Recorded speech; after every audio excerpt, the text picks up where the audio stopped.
যুদ্ধবিরতির ক্রেডিট নেবে কে? Donald Trump নেবেন? পাকিস্তান অলরেডি নিয়ে নিয়েছে, বলেছে জিতে গেছি আমরা, কনগ্রেচুলেশন টু পাকিস্তান আর্মি। নাকি নরেন্দ্র মোদী নেবেন? কার ক্রেডিট? দেখুন, যুদ্ধবিরতির ক্রেডিট তো আমরা নেবো না। যুদ্ধবিরতি সাময়িক স্থগিত করা হয়, যুদ্ধবিরতি হয়নি। যাদের সমস্যা ছিল, তারা পারছিল না, তারা যুদ্ধবিরতিটাকে ক্রেডিট হিসাবে নিচ্ছে। আমরা তো সন্ত্রাসবাদের বিরুদ্ধে লড়ছি। যতক্ষণ না সন্ত্রাসবাদ নির্মূল হচ্ছে, এই লড়াই চলবে। সাময়িক স্থগিত হয়েছে, এবং ভারতবর্ষে যদি সন্ত্রাসবাদ দমন হয়ে থাকে প্রায় শেষের পর্যায়ে, সেটার সম্পূর্ণ ক্রেডিট নরেন্দ্র মোদীর।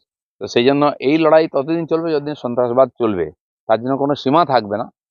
হ্যাঁ, একটা সচেতনতা দেওয়া হয়েছে। বিশ্বের বহু দেশ আজকে, বিশ্বের যে আর্থিক পরিস্থিতির জন্য তারা আমাদের সরকারকেও বলেছে, হয়তো সেই জন্যই তারা সাময়িক এটা বন্ধ করেছেন। কিন্তু পাকিস্তানকে বিশ্বাস নেই, দেখছেন, যদি বলেও দেওয়া হয়েছে যদি আগামী দিনে আবার এরকম কিছু করে, তার ভয়ঙ্কর পরিণাম হবে। আমরা যদি বেটার স্টুডেন্ট হই, তাহলে পরীক্ষা মাঝপথে স্থগিত রাখলে যে ভালো স্টুডেন্ট তার তো লস, যে খারাপ স্টুডেন্ট তার লাভ। তাহলে আবার ওই একই প্রশ্ন ঘুরে ফিরে আসে যে এই সময়টাতে ব্যাপারটাকে যে ছেড়ে দেওয়া হলো, তাহলে কি প্রকৃত অর্থে যাদের শিডিউল মুছে গেল চিঠি থেকে, তাদের জন্য অপারেশন দেখুন, শিডিউল? পাকিস্তান বলেছে 1000 বছর লড়াই করবে ওরা, তাদের টার্গেট তো ঠিকই আছে। কিন্তু ভারত চায় না এই ধরনের, মানে পচা শামুকে পা কাটিয়ে নিজের সর্বনাশ করতে।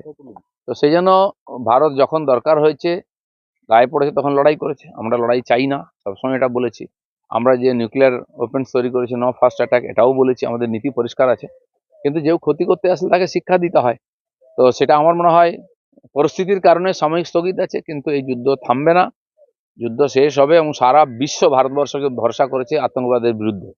নরেন্দ্র মোদীর লড়াই সারা বিশ্বের যে এই যে সন্ত্রাসবাদ চলছে তার বিরুদ্ধে, এবং বহু দেশ তারা নিজেরা লড়তে পারছে না, ভারতের উপর ভরসা করেছে। ভারত সাফল্যের সঙ্গে এটা করে চলেছে। যুদ্ধ শেষ হয়ে গেছে বা সাময়িক বন্ধ হয়ে গেছে এরকম নয়, পরিস্থিতির কারণে সাময়িক বন্ধ হয়েছে, আবার চলবে। আজ পাকিস্তানের মতো দেশ 4 দিন যুদ্ধ বন্ধ হলে কিছু সামলে নেবে এরকম সম্ভাবনাও নাই। না অস্ত্রশস্ত্র আছে, না টাকা পয়সা আছে, না সেনার মনোবল আছে। পাবলিকও সরকারের সঙ্গে নেই, সে কি লড়াই করবে? 8টার সময় প্রধানমন্ত্রী জাতির উদ্দেশ্যে ভাষণ দিলেন, 9টা 11 মিনিটে ঘোষণা হয়ে গেল 17ই মে থেকে আইপিএল চালু। তাহলে কি দেশকে খুব তাড়াতাড়ি স্বাভাবিক ছন্দে ফেরানোর ডাক দিয়েছিলেন মোদী আসলে? তাই আমার তো যেটা মনে হয়, ভারত স্বাভাবিক ছন্দে আসুক, সেই জন্যই সাময়িক স্থগিত হয়েছে, এবং পাকিস্তানকে একটা চান্স দেওয়া হয়েছে সুধরে যাও। আর নাহলে কি করতে পারি তার নমুনা দুদিনে রাখা হয়ে গেছে। তো আমরা চাই, যেভাবে চায়না থেকে বহু কোম্পানি ভারতবর্ষে এসে গেছে এবং আসছে, অনেকে বলছেন যে চায়নাই উস্কে দিয়ে যুদ্ধটা করেছে।